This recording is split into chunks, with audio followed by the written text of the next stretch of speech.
Welcome to our channel. Today we how to log into your AT&T wireless account step by step clearly. Open a web browser on your phone or computer. Type att.com into the address bar and press enter.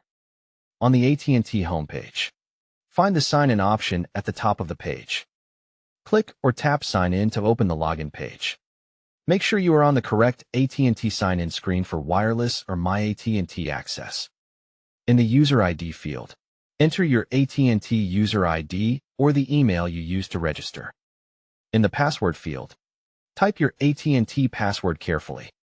Check that caps lock is off so your password is entered correctly. If you are using a personal device, you can select Remember Me to stay signed in. If you are on a shared or public device, do not select Remember Me for security. Click or tap the sign-in button to continue. If AT&T asks for verification, choose how you want to receive the code. Get the code by text message, email, or an authenticator method if available. Enter the verification code exactly as you received it. Submit the code to complete the secure sign-in process. If you forgot your user ID, click the Forgot User ID link on the same page. Follow the prompts and provide the requested account details to recover it. If you forgot your password, click the Forgot Password link.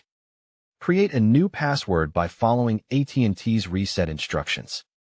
Return to the sign-in page after resetting and enter your updated credentials. If you see an error, recheck the user ID and password for typos.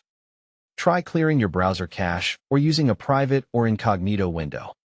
If the page will not load, switch between Wi-Fi and mobile data and try again.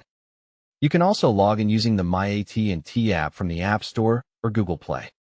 Open the My AT&T app and tap Sign In. Enter the same user ID and password you use on the website.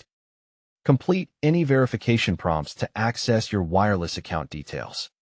After logging in, confirm you are on the correct account by checking the account name or wireless number shown. Don't forget to like this video and subscribe to our channel for more step-by-step tech guides.